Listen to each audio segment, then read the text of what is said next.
The time is almost 4:30. Before we go to the news, we want to update you on a fire which has destroyed a building providing workspaces for the creative industries in Belfast.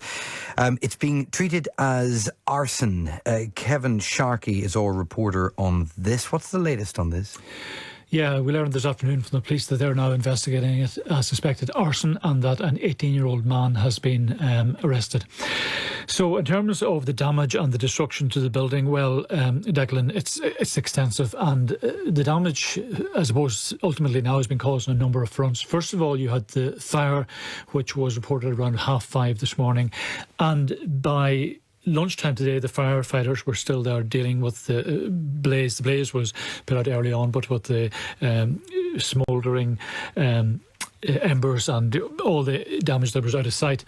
But then to compound matters, so that obviously would have caused a lot of damage to all the works and all the materials inside.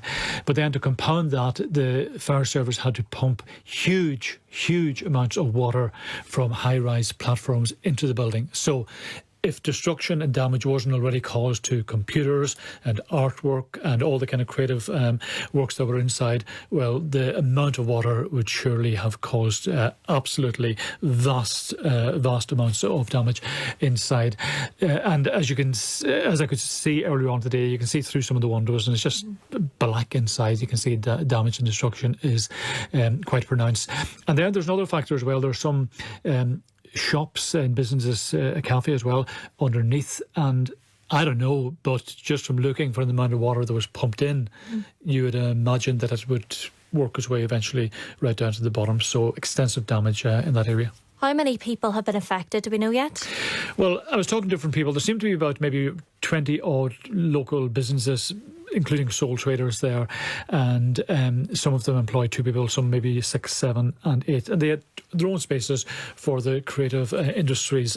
One person we were speaking to in Mulholland, he had been restoring violins, and he also had a collection of antique violins, and he guessed that they're gone now.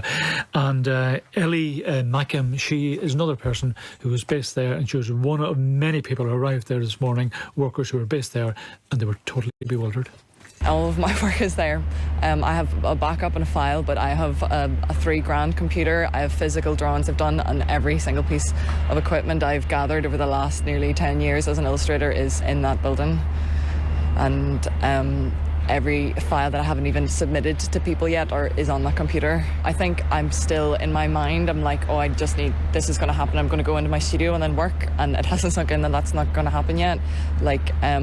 We've been there for over a year, and we've worked really hard to come in nearly every day and try to make it like a place, and it's really hard to be like self-motivated as freelance anyway, to do that, and to just watch it go up in flames is just like, I don't really even know what to say. So that was Ellie Mackham, and work is now underway to try to rehome, if you like, people like Ellie over there. But while new workspace can be found, much of their creative work has been lost. Kevin, thank you. Let's build on that. Damien Corr from the Cathedral Quarter bid. Doing what you can, Damien, to help those who've been impacted by this. But what's the offer that you've put out?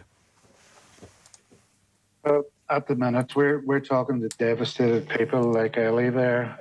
That I've been in that place many times, is bursting with creativity, and those people are just shocked today, shells of their former selves. They're just taking it in. But in the interim, we have space in our offices. We've asked people to come over if they want. We've got desks here, we've got central heating, we've got coffee, we've got the internet, and people are still welcome to come and see us. They're trickling in at the minute. As I said, I think they're in shock, but that offer still stands in our building over here. It's fantastic. One side effect of this is to see all the other creative industries like the Mac and the Circus School and private businesses like Quig Golden here offering space immediately. Everybody's rallying around to help. So that's in the short term. In the long term, we want to talk to people, see what the need is. We're already talking to commercial landlords to see we want to keep these people in the Cathedral Quarter. The creativity and the art is the heart of what we do, and we want to keep them here.